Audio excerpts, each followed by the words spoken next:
the file of one of the most disturbing stories of the last 2 or 3 weeks. It takes us to Monroe Township in Ohio. This is the shocking and tragic incident, and it's more than an incident, doesn't even justify this. Chad Doerman, a 32-year-old Ohio man charged with 3 counts of aggravated murder for allegedly executing his 3 young sons, aged 7, 4, and 3. Authorities have called it an act of incomprehensible cruelty that took place in the family's home. Claremont County Medical Court Judge Jason Nagel sat a staggering $20 million bond for Doerman, who appeared in court on Friday. Assistant Prosecutor David Gast, representing the state, described the chilling details of the crime to the judge, saying that Doerman had lined up his 3 sons and executed them with a rifle. The defense, I should note, initially on this wanted a $75,000 bond, stating that he's good for it. He's got a job. He's got, money in the bank. He's got this or that. It's like, you just executed your 3 children in the front yard. $75K? That sounds right to me. They went with the strongest possible one they could get, where it's likely there ain't no one that's going to pay this off for you. So $20 million. The tragic incident unfolded on Thursday afternoon when a distressed woman made a frantic 911 call screaming that her babies had been shot. Simultaneously, a witness reported another distressing sight of a young girl running down the road, shouting that her father was killing everyone. Responding to the calls, deputies from the Claremont County Sheriff's Office quickly arrived at the family's residence at Laurel Lindale Road in Monroe Township. Deputies found Chad Doerman just sitting there on the steps of the house with a rifle beside him. You can see this video. It is on YouTube. It's the body cam footage revealing a deputy yelling at him to stand up, which he did not do. He then forcefully handcuffed him on the ground. The deputies discovered 3 young children lying unresponsive in the yard, having sustained gunshot wounds. And despite attempts to resuscitate them, the children tragically succumbed to all of their wounds at the scene. The children's mother, a 34-year-old woman whose identity remains undisclosed, suffered a gunshot wound to her hand while trying to protect her sons from the violent assault. She was transported to a local hospital for treatment, where deputies informed her of her children's untimely deaths. It should also be noted, I think, in here that one of the children, and this makes it even worse, one of the little boys tried to escape, started running, noticed, oh, my brothers are getting shot, what the hell, takes off, and then the father chases him and hunts him down, literally. During his arraignment, Doerman allegedly confessed to the murders. I guess that's a win. It won't take them through trials for years and waste a ton of money. David Gast from the Claremont County Prosecutor's Office Criminal Division stated that the shootings had been planned for several months, indicating a premeditated act of unspeakable horror.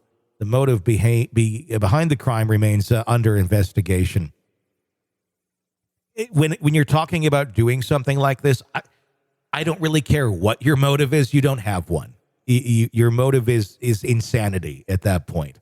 There's nothing logical that's going to say, "Oh yeah, that's a good motive. That seems reasonable." Describing. Go ahead. Oh, I'm sorry. The one thing that it makes me think, because he had been planning it. Obviously, he and his wife weren't together. He didn't kill his wife. It makes me think that he tried to do the absolute worst thing he could do to her. What could that's an interesting observation, because that's something that people who are in very, very bad places, are very narcissistic and selfish and just horrible human beings, will do. That's like what the mob does as well. They don't necessarily go after you. They're going to kill your family. They want to inflict as much distress and sadness on the person that they feel vengeful towards.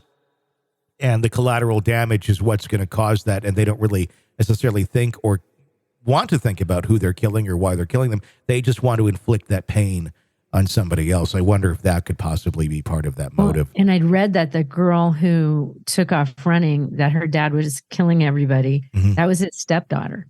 Okay. So that it either was, or I think it was her stepdaughter. So that wasn't his kid. So I don't know. I don't know. It's just so, I can't even wrap my brain around it. Describing the devastation caused by Doerman's actions, Gast emphasized the trauma inflicted on the family, the community, and those involved in responding to the incident. And this is the ultimate betrayal here. He spoke of the boys' reliance of their father for protection, love, and guidance, emphasizing the heinousness of executing them in cold blood. I mean, I don't know what their relationship was, but can you imagine if you do have a good relationship with your dad and all of a sudden he starts doing this? You'd be like, what the hell? Family members even if you had a bad relationship with your dad. Yeah, no matter what. These are kids, little kids. Keith Doerman's father described his son as having just snapped and expressed his inability to comprehend the situation. Keith acknowledged that there might have been hidden struggles his son was facing. The community rallied around the grieving family, and as we hear in everything now, a GoFundMe campaign has been launched to assist with the funeral expenses. Fundraiser organized by Rachel Brown aims to alleviate the financial burden caused by the tragedy. The page has, as of this recording, raised over $230,000. The investigation is ongoing, and authorities have confirmed that there are no other suspects being sought in connection with the incident. There's no way to explain this. I mean, this goes back to what I think my whole motivation for doing this show is. It's trying to get in front of people like this before they act, trying to understand what's going on, what is making people tick these bizarre ways, and what can be done to stop that, to stop someone ruining their life and, quote, snapping or doing something horrible and saving lives of people who are then the victims of people like this. Because so many of these things, there are signs. And at the end of the day, it's like, well, there's not many signs. And a weekend, well, there was quite a few signs, and maybe this, maybe that. But we are in a place where we can't, we're in America. We have civil liberties and things of that nature. I'm not saying that's bad, but there's something that needs to be looked at into the mental health of our society, that some people who are exhibiting certain signs of danger maybe should be brought off to the side for a little bit, for a timeout, so they can regain what they're missing, so they don't do things like this. And we should recognize those things a little bit more ahead of the fact before we just go, yeah, they seemed really troubled, like they could probably do that. Because a lot of times, if you're really, truly able to say they could probably do that, they likely will do that.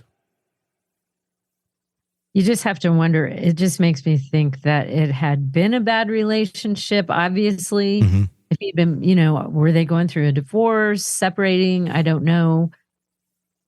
So there's more backstory, I'm sure. But I had heard reports. Poor woman. I had seen reports of interviews of people around the family and friends and such, that many said that he was not a good father, that he was abusive, aggressive, always yelling at everyone, and just not someone who seemed to really have their shit together very well.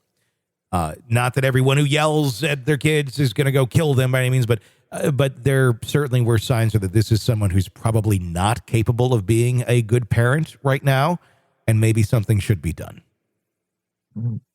But again, I just feel so bad for everyone. Hindsight is 20/20, and the people, the first responders. Yeah. I can't imagine the trauma that would cause. I mean, if you're in law enforcement, you see a lot of shit, but I mean, especially if you're a parent in law enforcement and you come across 3 dead kids in the front yard that were shot, that's nothing you're going to get over anytime soon. By their own parent. Yeah. There's only so much only so much you can compartmentalize and move forward in a healthy way. This is going to be something so many people are going to have to work through, and probably even as you work through it, you're never going to truly get over that sort of a trauma. No, it changes who you are. Like that. But that GoFundMe does exist if you want to look that up. Like I said, as of this time, $230,000 in support of the funeral costs, and hopefully the rest of that can go to support the surviving mother and her daughter in their quest, if you will, to go on with their life in some way, shape, or form. Just all around, absolutely horrible, horrible experience. You're consuming the Hidden Killers podcast. Want more? Start binging on all of our true crime podcasts right now through Apple Podcasts and get an ad-free experience when you sign up to be a True Crime Today Premium Plus member exclusively on Apple Podcasts. More of the Hidden Killers podcast dropping soon. Press subscribe now.